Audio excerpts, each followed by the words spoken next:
lembaga kepresidenan. Bagaimana Anda merespon tawaran solusi itu? Ya, ini kan berangkat dari kasus PHPO ini. Sebenarnya di undang-undang yang ada sekarang ini ada kewajiban dari pemerintah daerah sampai kepada aparat desa untuk melakukan kebijakan maupun tindakan yang menguntungkan dan merugikan pihak lain.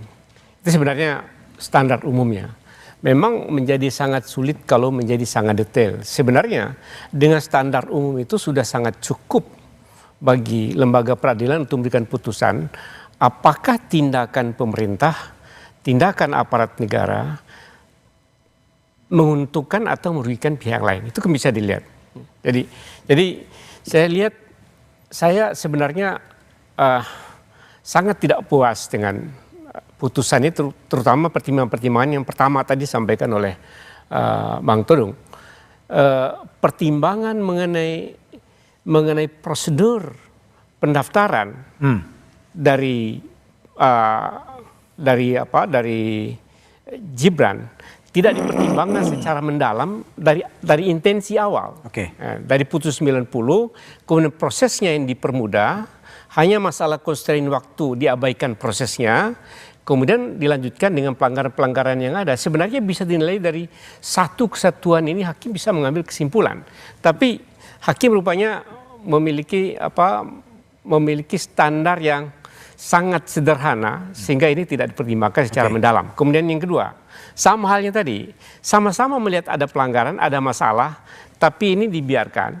Kemudian yang satu, ini tidak bisa dibiarkan, harus diputuskan saat sekarang. Jadi saya kira ke depan ada dua.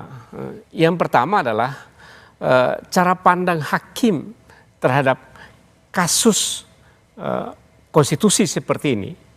Itu yang pertama.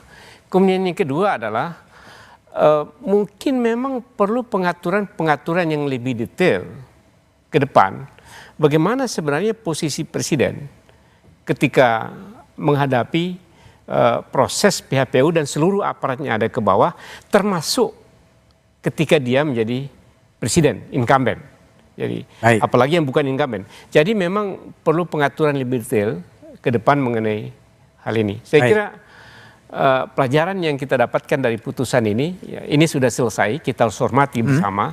Tetapi catatannya adalah jangan sampai karena putusan ini standar etik dalam proses demokrasi kita menjadi sangat rendah. Oke, baik, Bang Oto, ada dua isu, etik, majelis etik dan RUU Kepresidenan. Gimana opini Anda soal itu? Kalau itu saya pikir sudah dijelaskan tadi oleh setuju aja soal itu ya. Tapi yang ingin saya sampaikan sebenarnya adalah bahwa Mahkamah Konstitusi ketika dia membuat suatu putusan yang progresif menurut mereka harus juga mempertimbangkan kemanfaatan dan situasi. Ya, karena gini ya, terus terang aja putusan ini kan terlihat sementara kan menguntungkan pasal 01, 03 ketika dinyatakan eksepsi ditolak. Artinya bahwa dibiarkan, diizinkan untuk memeriksa proses. Kelihatannya bagus. Tetapi karena waktunya 14 hari, kan terjebak.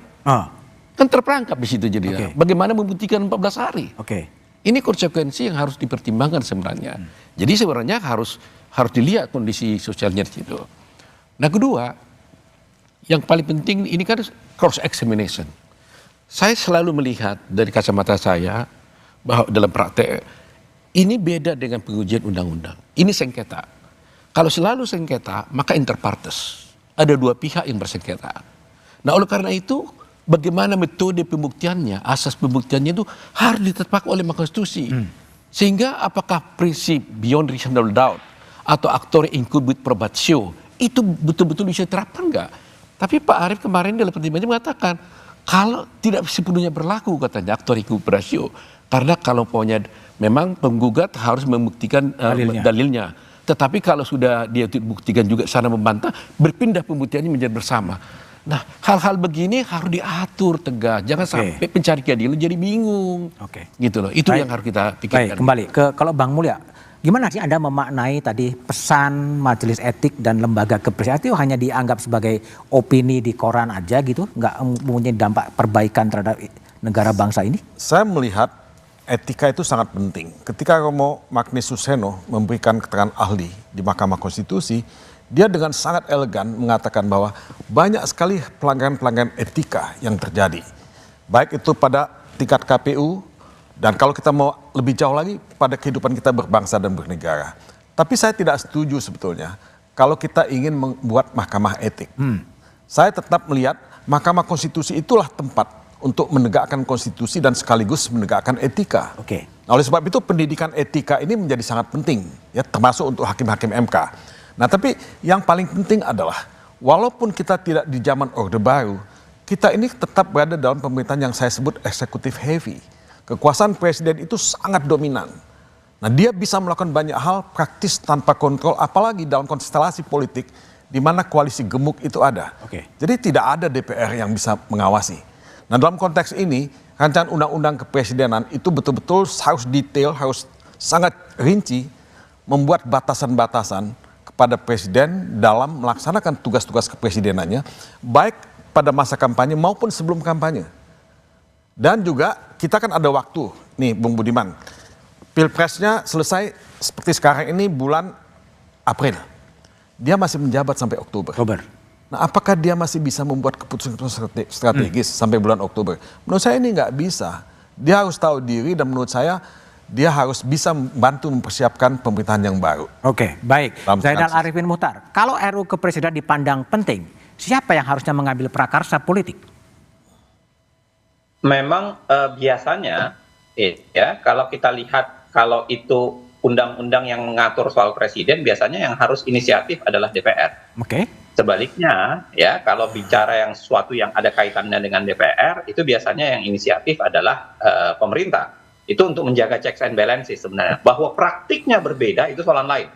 Praktiknya kan seringkali ya dibuat oleh mereka sendiri, bahkan kemudian saling tukar di penghujung jalan kan. Itu kan terjadi berkali-kali dalam proses legislasi kita. Itu yang pertama. Yang kedua saya kira, memang yang paling bermasalah yang akan menghalangi undang-undang lembaga kepresidenan ini karena mana ada presiden yang mau diawasi dengan ketat. Ya. Ini soal pilihan rasional choice sebenarnya di kepala politisi bahwa yang menguntungkan dan rasional buat dia itulah yang akan dilakukan. Makanya dalam titik ini saya mengharapkan betul sebenarnya lembaga legislatif atau parlemen atau DPR yang mengambil porsi cepat. Nah, masalahnya adalah seberapa kuat parlemen ini bergantung sama seberapa corak oposisi bisa ada. Biasanya dalam sistem presidensial, Bang Budiman, kalau koalisi pemerintahan itu 50-60%, itu relatif presidensialnya masih bisa berjalan efektif. Kalau berkisar antara 50-60%. Tapi kalau koalisi pendukung pemerintahan sudah sampai 60-70%, oversize coalition, itu biasanya udah nggak bisa lagi bekerja efektif. Apalagi dalam kasus Indonesia, ya, itu koalisinya 70-80% pendukung pemerintahan. Itu terjadi di zaman SBY yang sampai 70-an% dan di zaman Jokowi sampai 82%. Itu nyaris tidak bisa berfungsi dengan baik. Jadi memang prakarsanya harus diambil oleh DPR ya, kalau memang ingin menggolkan RUU Kepresidenan. Oke, thank you, Bung. Kenapa?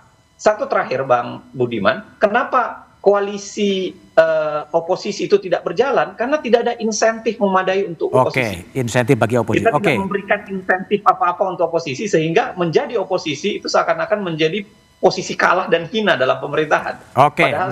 Baik, Bung Uceng. Terima kasih telah bergabung di Satu Meja Forum. Jadi Bung Hamdan, makasih, Bang Oto, makasih, dan Bang Mulya, terima kasih. Pemilu 2024 telah berakhir. KPU telah menetapkan Prabowo Subianto, Gibran Rakabuming Raka sebagai Presiden terpilih 2024-2029. 3 hakim MK memberikan catatan soal melemahnya etik dalam kehidupan berbangsa dan bernegara. Pelemahan rule of law dan rule of ethic jadi pekerjaan rumah pemerintahan baru agar bangsa ini tak terjebak dalam kubangan krisis etika berkepanjangan. Demikian Satu Meja The Forum malam ini. Sampai jumpa pekan depan. Selamat malam dan terima kasih.